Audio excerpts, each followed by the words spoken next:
Ever wondered what truly sets unforgettable hospitality apart from just another stay?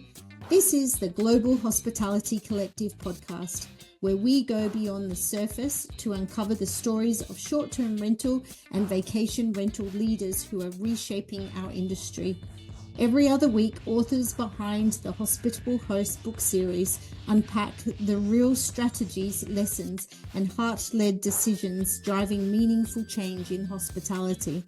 So if you're ready to challenge the status quo and elevate the way you host, you're in the right place. Let's dive in.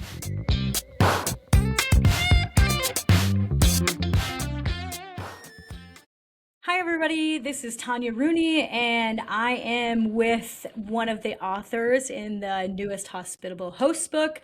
We're doing this podcast for the Global Hospitality Collective and I'm really excited to get started, so we're going to jump right the heck in. Amanda Look is my guest today. Can you tell me, Amanda, a little bit about yourself, which book you're in and where you're hosting?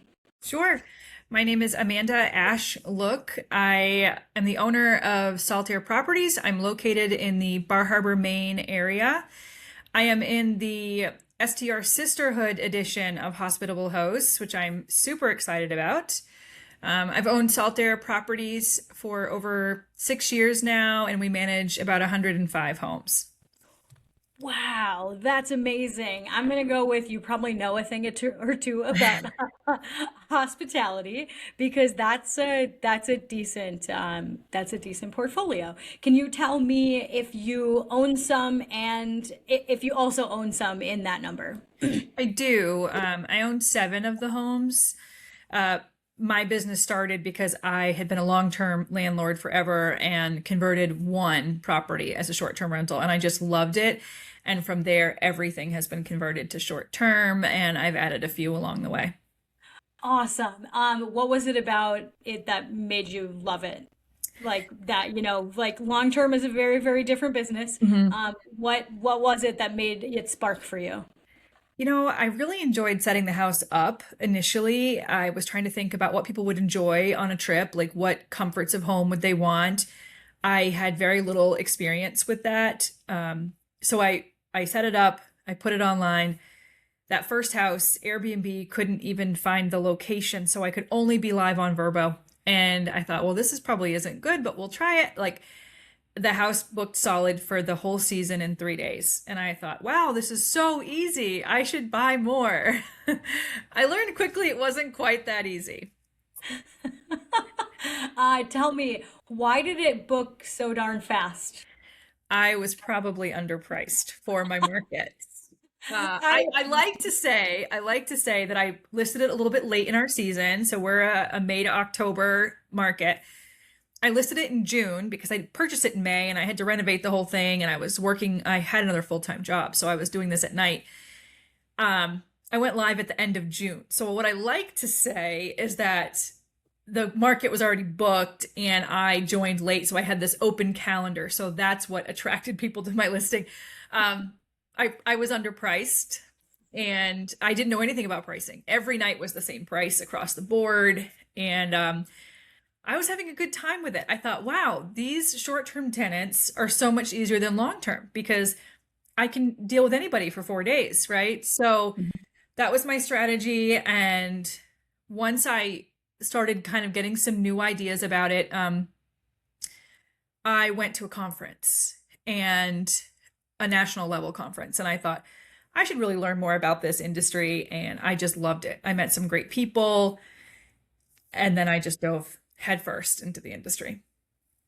And one quick tidbit, I'm curious, do you remember what you were priced at and what that house gets now? Like there's a comparison there. Like, were you $100 a night and now you get $400 a night, or do you remember that? So in my projections that I had done, I was at $189 a night. And, but right before I actually listed it, I thought, geez, I've spent a little bit more than I had planned to get this house ready. I'm going to stretch it to $229. Like, let's just really roll the dice here. And this was a 2-bedroom, 1.5 bath, little bungalow, about 2 miles from the ocean. And that house consistently is in the 400 to 500 range now. So I definitely left money on the table. But for me, I had bought this house at a really good price. I did all the work with myself and some friends and some family, so I didn't have a lot of labor costs to recoup. But it was a learning experience, and I thought, oh dear, I need to price this a little bit better. But that was a lesson learned. No, I love it because it's really funny that you say this because I truly wrote a post about it last night. I remember the day that I was like, oh my God, I'm booked 6 months out. This is amazing. And I remember the day a friend, like a new short-term rental friend, had told me, hey, you probably shouldn't be booked out that high or that far unless you're getting a premium. And I'm like, no way. And now I get double, triple, quadruple of that price, depending on the season, because we have, sometimes a tough off season. So I love that you say that because that's truly one of the biggest learning curves I think I have in the industry. That's one of the toughest things as a manager of other people's homes is that I take on new houses. Typically, I take them on in the winter time and have them for the next season. And people will call me and say, well, I'm already booked for all of next year. And I said, well, that's not a good thing. I said, that means that to me, that means two things. One, either your guest loves your specific home and they have those specific travel dates, or you are underpriced compared to your competition. And in my market, where there are still a lot of single operators, so a host who is just hosting their own property and they really don't invest any time into the industry, they are often underpriced. And because they're underpriced, they kind of skew the market a little bit because a potential guest might say, well, you're on the same road. Why are they, $300 a night, but you're $800 a night? And it's like, they clean themselves. Have no idea. Yeah. And they clean themselves and they are doing it because it's a back house, or it kind of seems like there's just a little bit of fun for them. Yeah. Yes. Oh, yes. The fun. Well, this is awesome already. Like, these are like anybody that listens to this, I am very happy that you even talked about this because that was a big learning curve. And I think a lot of people have that learning curve. So yes, for sure. It's okay. Okay. Tell me, what is something you do for guests that most people don't even think to do, but you actually think it makes a difference, like a real difference? We put a lot of time into our communications to our guests. So we have a lot of touch points, including a digital guidebook.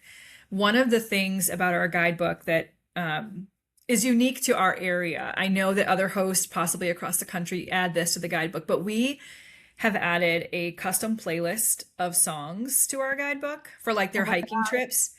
And when one of my employees brought this idea to me, she's like, I'm going to add a custom playlist. And at first I was like, as the owner of the company, I'm like, is this really a good use of our labor hours because we're making a playlist? No, I get so many comments in reviews. Thanks so much for the playlist. I loved the playlist. And I'm like, what a simple thing to do. And it's built into our guidebook modules anyway. So love that. We do provide some branded items into our homes, and I think that just promotes the Salt Air brand. And that's really helpful because I think people see the brand and they recognize it, and then they can, when they think back to their trip, they recognize, oh, I stayed at Salt Air's property. They find us online and rebook. And the last thing is that when they're communicating with us, they're communicating with a person who lives right here. My staff are all from this area. So they've hiked those trails. They've been taken their kids to those beaches. So when someone asks us, is this a safe place for kids? What will this hike be like? We are giving them an actual answer based on our own experiences. That's fantastic. I think that actually is one of the reasons that hospitality can be so beautiful. And I will tell you and commend you on being somebody with that many properties in a portfolio that takes that time and care into the co-hosts that they're adding to their team, because a lot of people over 50 properties, like, it can get real dicey really fast because it's just so many houses. But the fact that you Yeah. only hire people locally that do know what's going on, like, I think that's so fantastic. We talked a little bit before we started, before I pushed record, about some of the coaching that you do.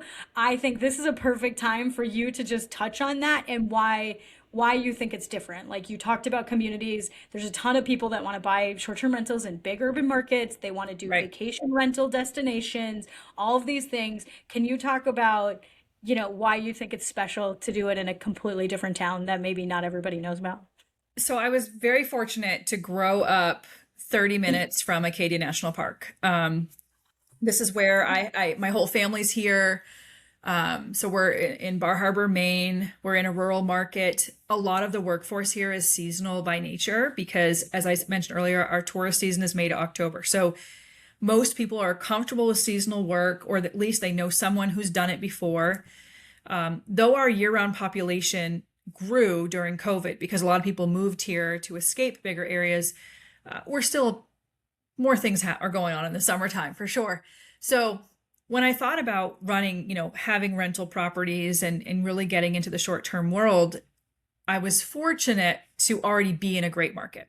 So a lot of people who live here don't realize how lucky we are to be this close to the park. And if you have a tourism-based business, you're in a great spot. When I started building the business, I thought, oh, I just need to find somebody who can do this and who knows this. And after attending a few national level conferences, it was very clear to me that people in my market there weren't bigger short-term rental companies. 𝑉𝒂𝒍 had spent a little bit of time here, but it had a lot of turnover. It wasn't consistent. So I started building this with people from the banking industry because that's what my background is. I was a commercial lender here in this community for years, and I brought people in that I had worked with before.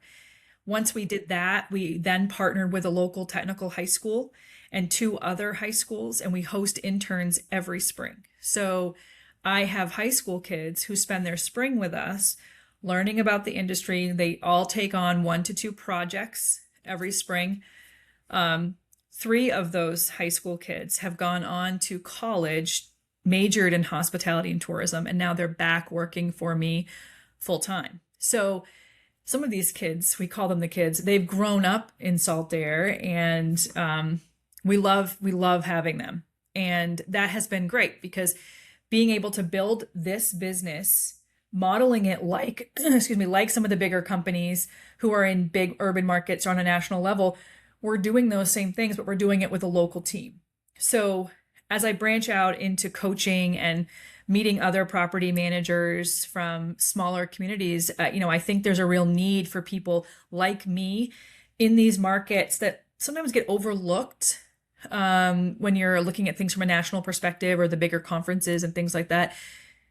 We sort of get overlooked, but we need the same services.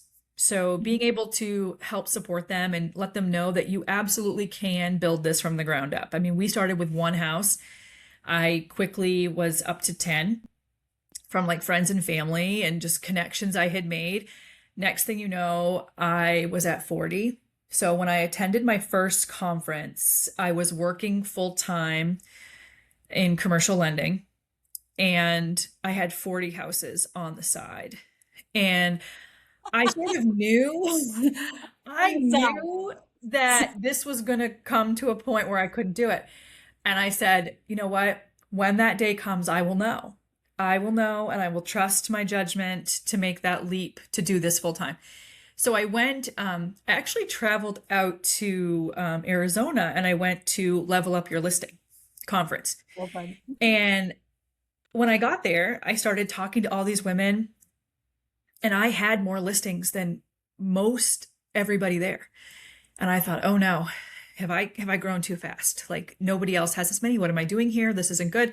I had a great time at the conference. I learned a lot more about design and setup than more like operations. But when I returned home, I was getting ready for the season because that was in March, and I had a home right in town that had a finished basement, which I turned into my operations center. So while I was at the bank, I had 13 people working for me out of my home. And my first before the good people of 𝑻𝒉𝒆 found me, my operations calendar was like this massive desk calendar, and it was color coded, and nobody was allowed to touch the calendar unless you'd spoken to me first. And I was guest communications, I was owner relations, I was everything, and I had a full-time job, and I was a single mom to a little girl. And I thought, there's going to be a day where I can't do this. So that day came, and a lady was staying in one of our properties, and it was a super hot night. It was probably, 85 degrees. It was really hot here for us. And it was 2 a.m. and she kept calling me. The guest kept calling because she was trying to make soup at 2 a.m. And she didn't like the size pots we had in that house. And the house slept 16 people. And I said, ma'am, I really think there's a pot there that will work for your soup. And I was like, please go to bed. It's 3 a.m. I have a huge meeting at 8 a.m. Like we need to make a solution here. And that's not going to include me driving to the house at 3 a.m. to give you a different size pot. And I was really tired, and I got to my regular job, and it was just a really tough day. And I was like, this is it. Today is the day. And I made the decision. My whole family thought I'd lost my mind. And they're like, are you going to be okay? And my whole family is full of entrepreneurs, so this shouldn't have been too much of a surprise. And then I went for it. And so in June of that year, I stopped working for the bank. I call it my retirement. And Saltair grew. We went from 40 to 75 listings very quickly because I now could focus on it. I learned different things about my business that I could peel off and didn't need anymore, because I actually used to provide lawn care services and snow plowing, and I sold off all of that.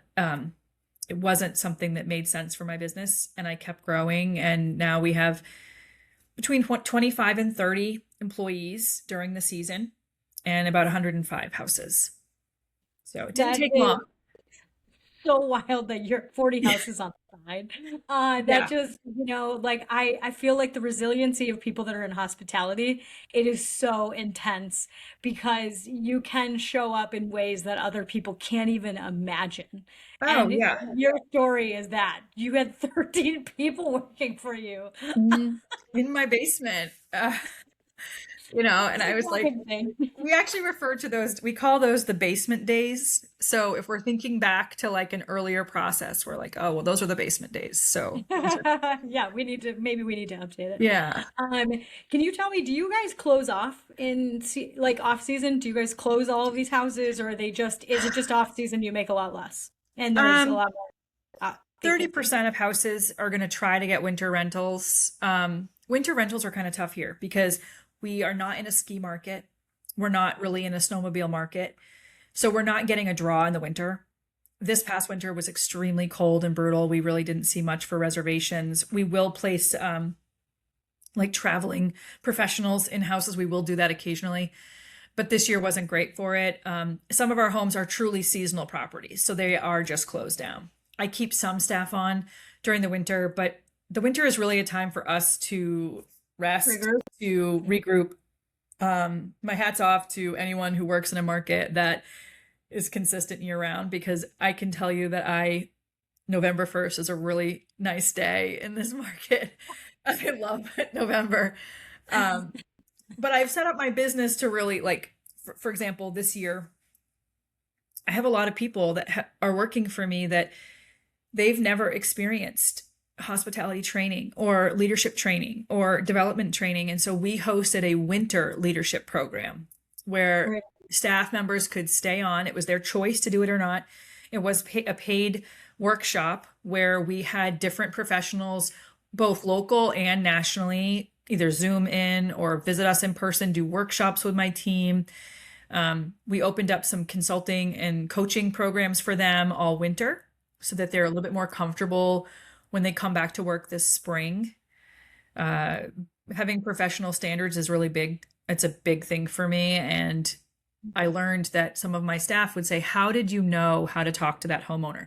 How did you know what to say back in that email?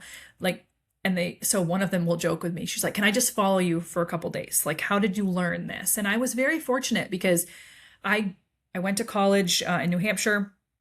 I have a business degree from Colby Sawyer. I came back home and I got right into the banking industry.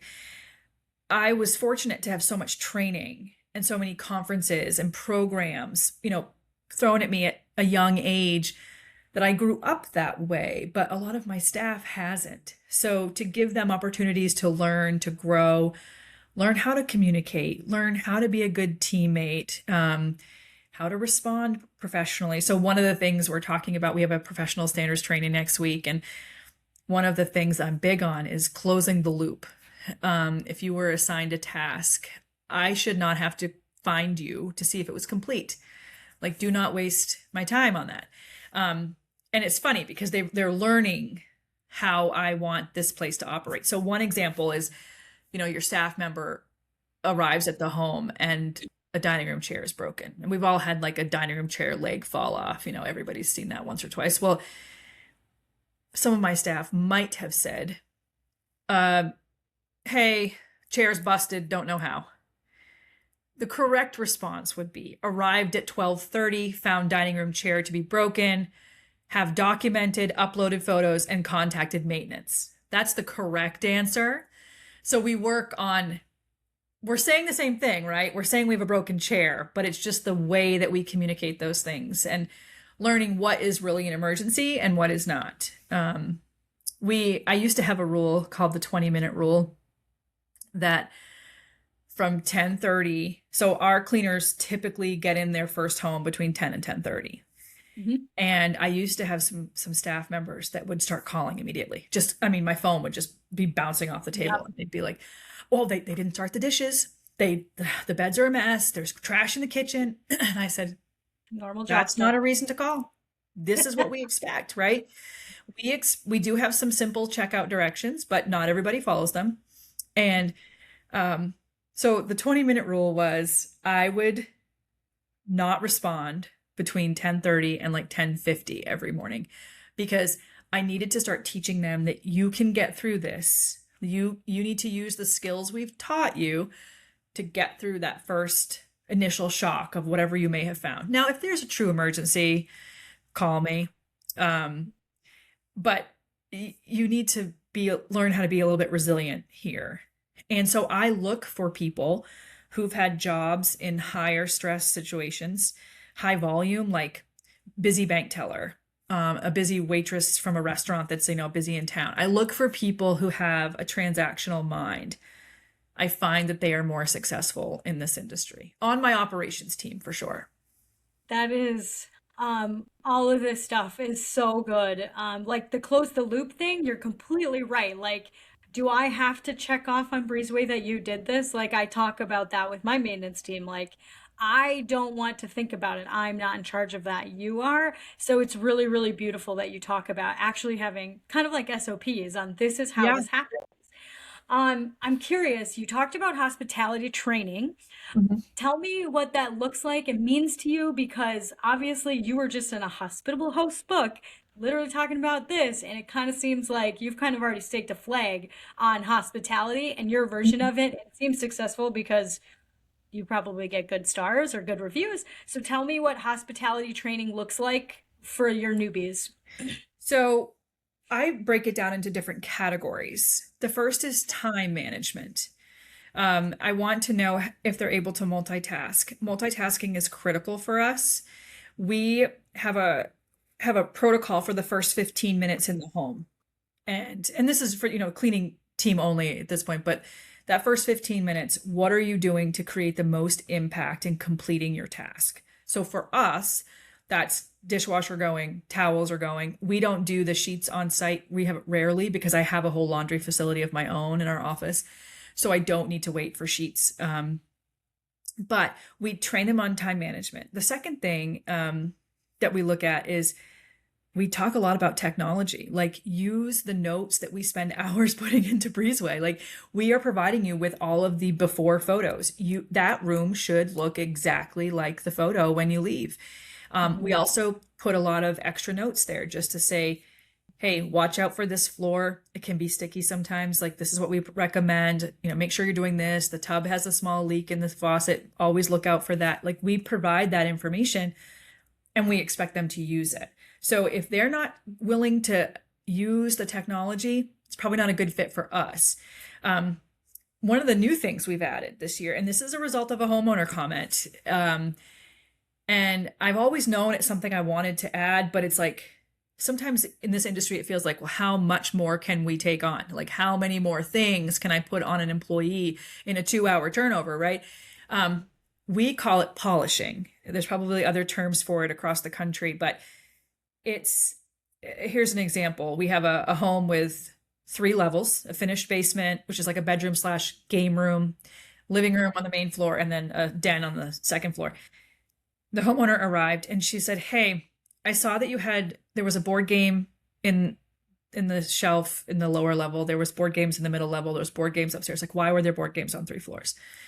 Well, the answer is probably guests were traveling through the house with items. Cleaner, yes, she cleaned the house. Yes, she put those things away. It was neat, but was it organized? No. So we've added polishing training to our overall training program and to our turnovers. So what that means is how you quickly organize the home and make it easier for the guest to find things, put things in logical places. There's a local company here that they don't do short-term stuff, but they do home organization.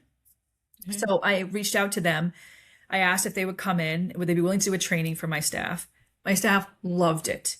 One of the things they talked about is, and we all have those, those homes where the linens don't all match, right? Everybody has one of those houses. Or the homeowner that thought, oh, but red washcloths would be so cute in this bathroom. Well, no, they wouldn't actually.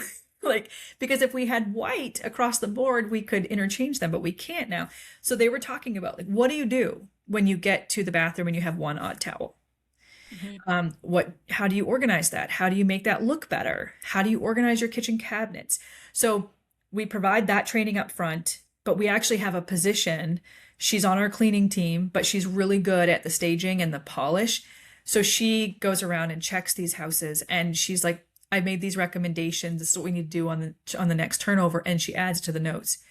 So with more literal employees, especially my younger staff, they did clean the kitchen counter, but did they organize it? No.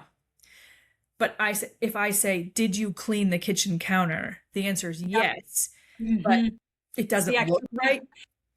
In hospitality, there's always an extra step. It's never like, it's just clean. That's cool. There's always another level when it comes to hospitality. Yeah. So we've really worked, that's a big part of the 26 plan is tying it all together.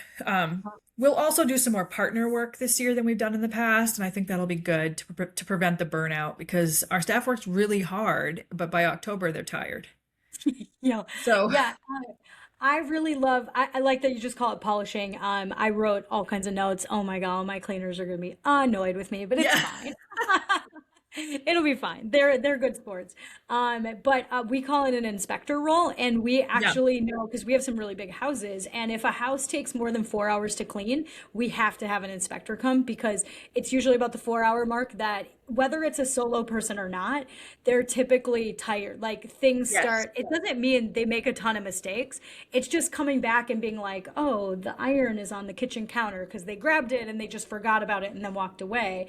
And it's just these random things. So we have an inspector come in to do any of the small, like pretty much what you're saying is polishing, to kind of check the work and then just to like the guest eyes. I actually, whenever I post about finding a new inspector, I'm just like, I need you to come in as a picky guest because I want to know, are they going to find hair? Can you pick up the hair? Like, just those kinds of things. So it's a really, really good role. And I think it's super important. And I love that you train on it specifically because not everybody, like every role does need to know what something like that looks like because there's a reason why you're here. It's about the guy, like, because really, how do you tell a cleaner over and over again why the guest experience matters? Because our cleaners make or break our entire business. We got a bad cleaner, we got a bad business. Like those 5 stars come because they clean. Like we can do great things with setup, we can do great things with communication, price, all of these things. But if the clean is weird or they find hair on every single bed, there is a red flag that has to be fixed. So yeah. That's I think this is so awesome. Like I really love this conversation. I want to end with a couple of things. One of them is pretty important to me anyways. What does elevating hospitality mean to you personally? Like you have a whole ecosystem, but what does that mean to Yeah. you to elevate? I think for us here, we are competing against some really great other properties, some really great hotels that are just dialed in. And we look for what is the next step for us? Like, what can we do that improves the experience? And I think internally, just making sure our operations are sound. The next step for us is setting better standards and boundaries with homeowners. I know it sounds like, well, how does that impact the guest experience? Well, it does, because if we set better standards up front with the homes that we take and the materials in the homes, we are elevating hospitality in our area. And in my area, that may be a little bit unique to others, is because we have a high demand of tourists that come here.